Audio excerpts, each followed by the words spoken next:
साथियों आप सभी का हमारे इस वीडियो में स्वागत है। मैं आज आपको बताने वाला हूं कि यदि आप अपने जीवन में सफल होना चाहते हैं, एक सफल वक्ता बनना चाहते हैं, तो आपके जीवन में क्या क्या अड़चनें आती हैं, उन अड़चनों से कैसे उनको निकला जाए, उनका समाधान क्या है। साथियों, हमारी जो लगातार वीडियोज़ जो बन रही हैं वो बन रही हैं कि आप एक सफल वक्ता कैसे बन सकते हैं, पब्लिक स्पीकिंग कैसे सीख सकते हैं।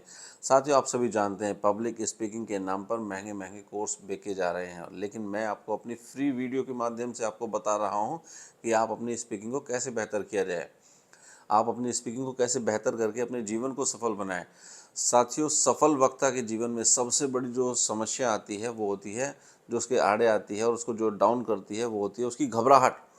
यदि व्यक्ति के अंदर से घबराहट हट जाए तो वह एक सफल वक्ता बनना बहुत ही उसका आसान हो सकता है, लेकिन घबराहट ही नहीं हटती है, जिससे कि बल्कि घबराहट को छोड़ते छोड़ते क्या होता है, वह सफल वक्ता के पद चिन्हों को ही छोड़ना शुरू कर देता है।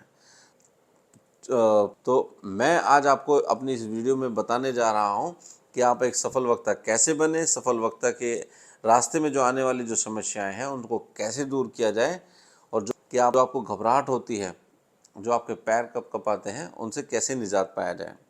साथियों, आप सभी जानते हैं कि जब भी कोई व्यक्ति श्रोताओं के सामने जाता है, मंच पर जाता है, तो उसको क्या होने लगती है, घबराहट होने लगती है, उसके पैर लड़खड़ाने लगते हैं। तो मैं अपनी इस वीडियो में बताने जा रहा हूँ कि भाई इन सभी समस्याओं से कैसे निजात पाएँ। आपको करना क्या है साथियों, आपको करना कुछ नहीं, आपको कोई फीस नहीं देनी, कोई पैसा नहीं देना मुझे, कोई पब्लिक स्पीकिंग का कोर्स नहीं परचेज़ करना मुझसे। लेकिन करना क्या है कि आप यदि मुझे अपना समय दे रहे हैं, आप मुझे समय का मतलब है कि आप अपनी इस वीडियो को देख रहे हैं, तो देखने के बाद में जितने भी इसके महत्वपूर्ण भाग हैं, जितने भी इसके इम्पोर्टेंट टॉपिक्स हैं, जो इम्पोर्टेंट बातें हैं, उनको अपनी डायरी में नोट कर लीजिए और उसको अपने जीवन शैली में उतारिए। आप देखेंगे कि आप एक बेहतर जो है वक्ता बनने शुरू हो चुके हैं।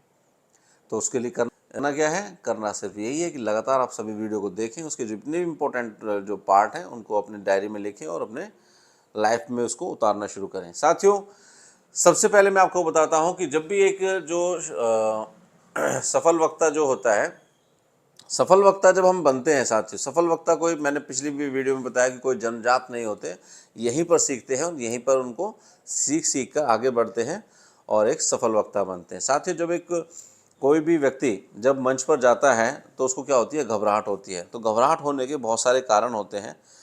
सबसे पहले मैं आपको बताता हूँ कि यदि आपको घबराहट हो तो उसमें क्या क्या हमेशा जो एक सुझाव दिया जाता है कि आपने देखा होगा कि गहरी सांस भरिए। तो बिल्कुल सही कहा कि बहुत सारी चीज़ों में जो है ना, गहरी जो सांसें होती हैं, जब हम गहरी सांस भरते हैं अपने भीतर जो है, तो उनका बहुत बड़ा अच्छा इम्पैक्ट आता है। लेकिन यहाँ पर थोड़ा उलट है साथियों। यहाँ पर क्या है, यदि आप मंच पर जा रहे हैं और मंच पर जाते जाते आप जो है बोलने से ठीक पहले जो है, अगर यदि गहरी सांस जो है अपने शरीर के अंदर भरते हैं, तो यहाँ पर उल्टा हो जाता है, आपके दिल की धड़कनें तेज़ हो जाती हैं। साथियों, ऐसा ना करें।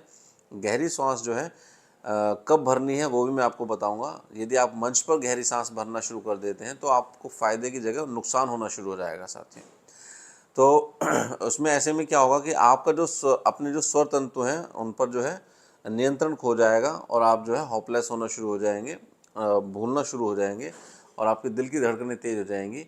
तो मंच पर जाकर जो है आप गहरी सांसों का प्रयोग ना करें, बल्कि अगर मंच पर जाने से पहले आधा या 1 घंटे पहले अगर आप इसका गहरी सांस का अगर अभ्यास करेंगे तो आपको बड़ा सेल्फ कॉन्फिडेंस आएगा। तो आप पहले कर सकते हैं, जैसे मैंने अपनी पिछली वीडियो में भी आपको बताया हुआ है।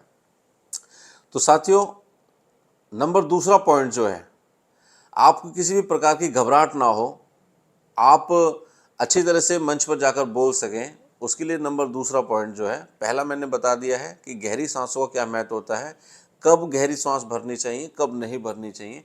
अब मैं दूसरा पॉइंट आपको विस्तार पूर्वक बताता हूँ, ज्ञान का महत्व। साथियों, जिस भी टॉपिक पर आपको बोलने जाना है मंच पर, तो सबसे पहले आपको अपने उस विषय का संपूर्ण ज्ञान कर लेना चाहिए। यदि आपका ज्ञान आधा अधूरा है तो आपको वहाँ पर दिक्कत आएगी ही आएगी, क्योंकि आपने उसकी तैयारी नहीं करी है, आप उसके लिए अभ्यस्त नहीं हैं। तो आपको होगा क्या, वहाँ पर जाकर घबराहट होगी, आप भूल जाएंगे, आपका जो है स्किप से माइंड से वो स्किप हो जाएंगी चीज़ें जिसके बारे में आपको चर्चा करनी है। आपको अपने विषय के ऊपर पूरी पकड़ होनी चाहिए साथियों।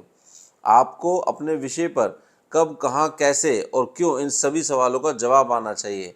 तब आप अच्छे से जो है अपने विषय पर बोल सकते हैं, बात कर सकते हैं, बिना घबराहट के, बिना हिचकिचाहट के। तो आप जानते हैं कि ज्ञान का भी एक अपना अलग महत्व होता है अगर आपको सफल वक्ता बनना है साथियों। तो आज से ही जिस भी टॉपिक पर आप बोलने जा रहे हैं या आप बोलना चाहते हैं, तो सबसे पहले उसकी क्या है, उसको डीपली स्टडी करें, उसमें जो है बोलने का अभ्यस्त हो, और उसके बाद में आप अपने उसको मंच पर जो है बोलना शुरू करें। साथियों, मुख्य रूप से जो है व्यक्तियों को 3 तरह का डर सताता है। पहला होता है असफलता का डर, दूसरा होता है कि जनता के सामने मूर्ख दिखने का भय, और तीसरा भाषण के बीच में भूल जाने का भय। साथियों, असफलता की जो घबराहट होती है, तो उस पर हम क्या कर सकते हैं कि अपने जो विषय है उसकी उचित तैयारी करके हम क्या कर सकते हैं, उस डर को तो हम समाप्त कर सकते हैं। जनता के सामने मूर्ख दिखने का भय, इसको भी हम क्या कर सकते हैं, यदि हम अपने भाषण में जो है अभ्यस्त हों, अपने जो विषय पर हम बार बार जो है चर्चा करके अभ्यस्त कर लें अपने आप को जो है, तो हम उस डर से भी निजात पा सकते हैं। लेकिन भाषण के बीच में भूल जाने का जो भय होता है उसके लिए हमें क्या करना चाहिए, वो अभी मैं आपको वीडियो में बता चुका हूँ। उसके लिए भी हमें क्या करना है, एक अभ्यास करते रहना है। और बीच में यदि हम भूल भी जाते हैं, मैंने आपको पिछली वीडियो में भी बताया, मैं इसमें भी बता रहा हूँ, यदि आप बीच में भूल भी जाते हैं तो आपको करना क्या होता है कि आपको जो है इम्पोर्टेंट जो पार्ट्स होते हैं अपने जो स्पीच के हैं उनको बार बार दोहराते करें, रिपीट करते रहें। जो मुख्य बातें हैं आप देखेंगे कि धीरे धीरे आप उन बातों को जो भाषण से रिलेटेड हैं, आप दोबारा, आपके माइंड में वो बातें आ जाती हैं और आप अपना भाषण दोबारा से शुरू कर देते हैं। कभी भी भाषण को याद करने की कोशिश ना करें, बल्कि उस विषय को समझने का प्रयास करें। अगर आप समझेंगे नहीं, आप रटेंगे, तो आप डेफिनेटली आपका क्या होगा कि आप भाषण के कुछ न कुछ टॉपिक्स भूल जाएंगे और आपके माइंड से पूरी चीज़ें स्किप हो जाएंगी। साथियों, एक प्रसिद्ध लेखक ने जो है महान वक्ता का जो एक रास्ता है उसको स्केटिंग से जोड़कर समझाने का प्रयास किया है। जिस प्रकार कोई व्यक्ति जब स्केटिंग सीखता है तो वह कई बार गिरता है साथियों, कई बार गिरता है, कई बार उठता है, और जब वह गिरता है तो लोग उस पर हंसते हैं, लेकिन वह उन लोगों की परवाह किए बिना लगातार अपने लक्ष्य की ओर अभ्यस्त रहता है, और एक दिन वह एक अच्छा स्केटर बन जाता है साथियों। ठीक उसी प्रकार आपको भी अगर सफल वक्ता बनना है, आपको भी अपने जीवन में सब कुछ हासिल करना है सफल वक्ता के रास्ते से, तो आपको क्या करना होगा कि आपको अपने ठीक उसी प्रकार भाषण के अंदर जो है अभ्यस्तता लानी होगी। अधिक से अधिक आपको अपने विषय पर क्या करना होगा, मजबूत पकड़ करनी होगी। आपको क्या करना होगा, आपको अपने अंदर की जो घबराहट है उसको हटाना होगा, सेल्फ कॉन्फिडेंस आपको अपने लाना होगा, और लगातार अपने अंदर सुधार करते रहने होंगे। तो आप समझ रहे हैं कि मैंने आपको अपनी इस वीडियो में क्या बताने का प्रयास किया।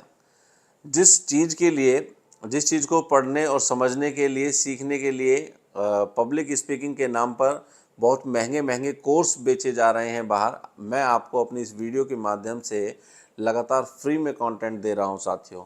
और अगर आप इस अब समय की कीमत को समझेंगे, यदि आप पब्लिक स्पीकिंग की कीमत को समझेंगे, तो आप क्या कर सकते हैं, आप इन वीडियो को देख सकते हैं और इसके इम्पॉर्टेंट टॉपिक्स जो मैं आपको समझा रहा हूँ, जो आपको समझाना चाहता हूँ, उनको नोट डाउन करेंगे और उसका अभ्यास करेंगे। आप देखेंगे कि लगातार 1 या 2 महीने के अंदर, हर महीने के अंदर आपके अंदर बहुत सारे चेंजिंग आ चुके हैं, आपके अंदर बहुत सारे बदलाव आ चुके हैं, और आप एक सफल वक्ता बनते जा रहे हैं साथियों। अंदर बहुत सारे साथियों मैं आपको बताता हूं कि आपकी जो घबराहट है, आपकी वीडियो को ख़त्म होने से पहले मैं आपको एक चीज़ और बताने जा रहा हूं साथियों। अगर आप अपने अंदर की घबराहट को ख़त्म करने चाहते हैं, तो कुछ तकनीक जो है, कुछ टेक्निक्स आपको मैं बताने जा रहा हूं, आप उनका इस्तेमाल करें तो आपके अंदर की घबराहट जो है वह भी ख़त्म हो जाएगी। नंबर 1, कि जिस भी विषय पर आप जो है मंच पर बोलने जा रहे हैं, या आप अपना जो है मंच पर कुछ बोलना चाहते हैं, तो आपको क्या करना होगा, उस विषय का एक अच्छा सा नोट तैयार कर लेना है साथियों।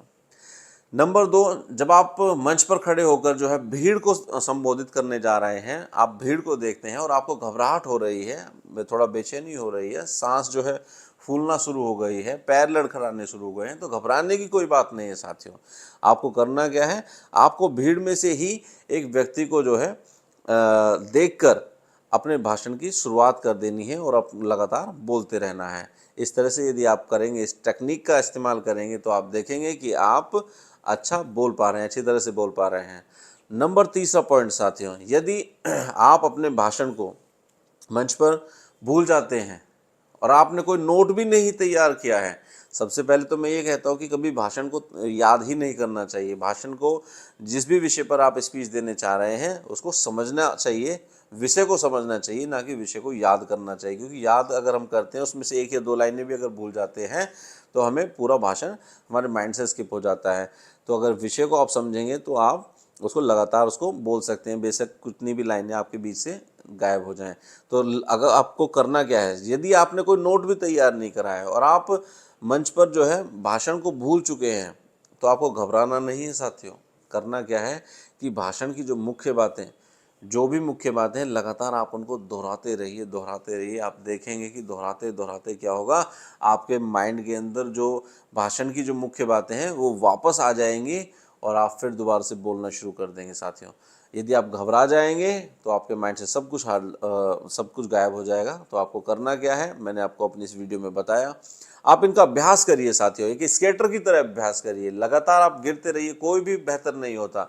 आप देखिए, आप अगर समझेंगे कि कोई भी अगर सफल वक्ता बना है तो आपके साथ घबराहट नहीं होती, हर उस व्यक्ति के साथ में घबराहट होती है जब उसने उस सफल वक्ता बनने की कोशिश की थी, शुरुआत की थी साथियों। स्कूल से, कॉलेज से, घर से, जहाँ से भी उसने शुरुआत की, तो अब अगर आप उससे चर्चा करोगे तो आप पाओगे कि जैसी घबराहट आपके अंदर हो रही है, ऐसी ही शुरुआती दौर में, शुरुआती समय में उस व्यक्ति के सामने भी हो रही थी। आज आप एक अच्छे यूट्यूबर, चाहे वह मोटिवेशन स्पीकर विवेक बिंद्रा हो, आपका माहेश्वरी जी हो, संदीप माहेश्वरी हो, तमाम बहुत सारे स्पीकर्स हैं, लेकिन अगर आप उनकी शुरुआती वीडियोस देखेंगे तो बहुत लगेगा भी नहीं कि भाई इनकी स्पीकिंग स्किल इस तरह से बेहतर हो चुकी होगी। आज भाई व्यक्ति जो है अपनी स्पीकिंग स्किल के दम पर बहुत बड़ा बिजनेस एम्पायर उन्होंने खड़ा कर रखा है, बहुत बड़ा साम्राज्य उन्होंने खड़ा कर रखा है। तो यदि आप भी अपने जीवन में सफल बनना चाहते हैं तो आप भी पब्लिक स्पीकिंग को सीखिए, और सीखने का बहुत ही सरल रास्ता है। आपको कहीं कोई पैसा नहीं देना, आपको कहीं कोई कोर्स से परचेज नहीं करना, आपको सिर्फ वीडियो देखिए, वीडियो के इंपॉर्टेंट टॉपिक्स को अपने मेंशन करिए और उनको अपनी लाइफ में लगातार रिवाइज करिए, अभ्यास करिए और एक सफल वक्ता बनिए। धन्यवाद साथियों। आपको हमारी वीडियो कैसी लगी हमें कमेंट बॉक्स में अवश्य लिखें। यदि आपको हमारी वीडियो अच्छी लगी हो और अगर आप जानते हो कि आपके परिवार में आपके यार दोस्त कोई भी अगर सफल वक्ता बनना चाहता है, तो इस वीडियो को वहाँ तक पहुँचाएँ, शेयर करें। बहुत बहुत धन्यवाद साथियों। जय हिंद।